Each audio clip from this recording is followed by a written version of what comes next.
These latest headlines from ABC15 are sponsored by Lerner and Rowe Injury Attorneys. One call, that's all. Hello, Megan Thompson with your afternoon update right now from ABC15 Arizona. And the 19-year-old accused of killing 3 University of Arizona students in a hit-and-run crash has officially been charged. Our Scripps News Group in Tucson was there as Luis Artal was charged with 3 counts on manslaughter in Pima County Superior Court. Police say Artal crashed into the group back on October 30th and then left the scene. He's due back in court 1 month from today. He has pled not guilty. As Arizona braces for even more storms, the city of Globe was in the middle of the recovery process, still awaiting federal funds after storms caused major damage. And just yesterday, the head of FEMA announced he'll be stepping down. FEMA sharing this statement with us about the funding situation. It reads in part, quote, in Arizona and throughout the country, FEMA remains fully prepared and capable of responding to natural disasters, adding that FEMA follows the Stafford Act to support the determination process at the president's direction on whether federal assistance is then warranted. Well, uplifting Arizona now today by donating someone's dinner. The City of Mesa United Food Bank, they're collecting turkeys, cans, and cash donations to make sure none of our neighbors go without food this Thanksgiving. This is the 17th time Mesa and United Food Bank have hosted this event. They will be accepting donations outside the Mesa Convention Center North parking lot until noon today. Organizers say the need and generosity they are seeing is overwhelming, especially following the government shutdown. People are a lot more aware of food insecurity in their neighborhoods and their communities, and knowing that, you know, there is people in their life that are affected. It's not just like people you don't know. And so I think that that has made people a lot more generous when they're a lot more aware. So we have seen just an unbelievable amount of support, and we're so grateful. Farm and the Cardinals will also be matching up to $75,000 in donations. This food will be distributed tomorrow morning. Same location at the Mesa Convention Center from 9 until 1.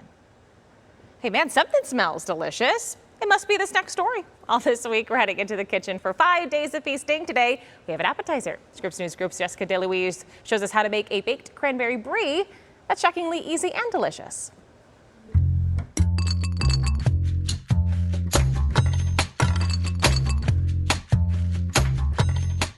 Appetizer is the most important part of a holiday celebration. This one starts the party out strong. Sweet tart cranberries, spicy jalapenos, bold funky brie, all baked into a buttery puff pastry. This just might upstage Thanksgiving dinner.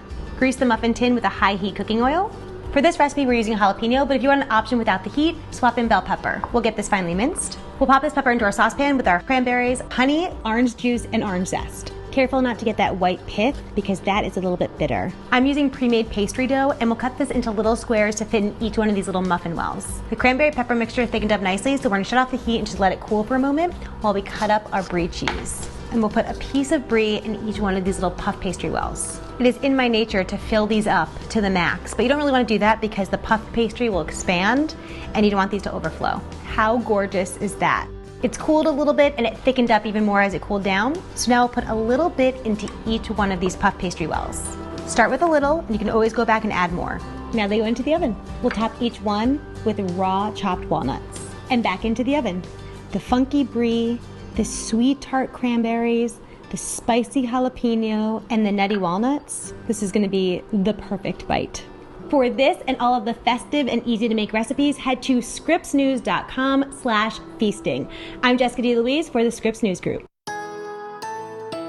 It is an ABC15 weather action day as we're tracking scattered showers and thunderstorms across the valley and throughout the state to today and also for Wednesday. I'm meteorologist Jorge Torres, and here's your forecast for this morning. Keeping temperatures in the lower 60s with scattered thunderstorms in the valley 8 o'clock midday and this afternoon with highs only in the lower 70s. As far as rainfall amounts, we're forecasting anywhere from a quarter inch to 1 inch over the next couple of days in the metro.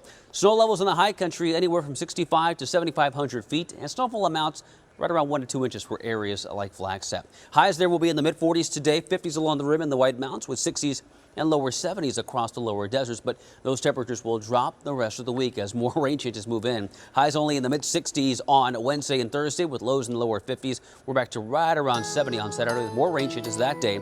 Flagstaff, rain and snow all the way through the weekend too, with highs in the 30s and 40s and overnight lows remaining in the mid to upper 20s. We will have another update for you tonight. Until then, get the latest news, weather, and traffic at abc15.com, or you can download that free ABC15 mobile app. These latest headlines from ABC15 are sponsored by Lerner and Rowe Injury Attorneys. One call, that's all.